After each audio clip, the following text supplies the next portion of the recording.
আজকের রেসিপির নাম পুকুর ঝাড় ভর্তা। আর এই নামটা একান্তই আমার দেয়া। আর এই নাম দেওয়ার কারণ আপনারা ভিডিওটি দেখলেই বুঝতে পারবেন। প্রথমে 2 টুকরা রুই মাছ ভেজে নিব। ওই তেলে একটু সরিষার তেল দিয়ে পেঁয়াজ ভেজে নিব। পেঁয়াজ ভাজতে দিয়ে ওইদিকে আমি রুই মাছগুলো বেছে নেব, মানে কাটা ছাড়িয়ে নেব। কাটাগুলো যেন না থাকে, কোনো ধরনের কাটা যেন না থাকে। তারপরে এক পাশে রেখে পেঁয়াজগুলো ভালো মতো মাছ ভাজা হয়ে গেলে ওইদিকে আমার কড়াইতে পেঁয়াজ ভাজা হচ্ছে। পেঁয়াজে একটু লবণ দিয়ে ভাজবো। পেঁয়াজ ভাজতে ভাজতে এখানে দিয়ে দিব একটু বেশি করে রসুন কুচি আর কাঁচামরিচ।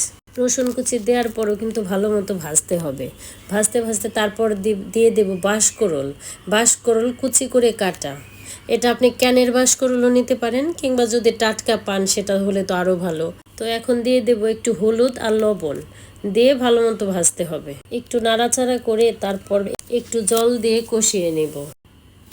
এভাবে আমি 2-3 বার একটু একটু জল দিয়ে কষাবো। কারণ ভালো মতো নরম না হলে কিন্তু আমার দোষ দিতে পারবেন না। তখন বলবেন দিদি কি রান্না করলো, নরম হলো না। কারণ বাঁশকরলটা একটু স্মুথ না হলে ভালো লাগবে না খেতে। তো বারবার একটু জল দিয়ে কষাবো। কষিয়ে তারপরে মাছগুলো দিয়ে দেব, বেছে রাখা মাছ। তারপর আবার নাড়াচাড়া করব। নাড়াচাড়া করে ভাজি করে তারপরে আবার একটু ধনেপাতা দেব। ধনেপাতা দিয়ে নামিয়ে নেব।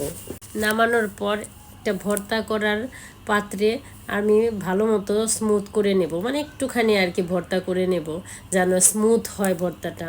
আর ভর্তাটা যতটা মাখো মাখো হবে ততটাই মজা হবে। পুকুরের রুই মাছ আর বাঁশঝাড়ের বাঁশকরল, এজন্য আমি এর নাম দিয়েছি পুকুর ঝাড় ভর্তা। তো খেয়ে দেখুন।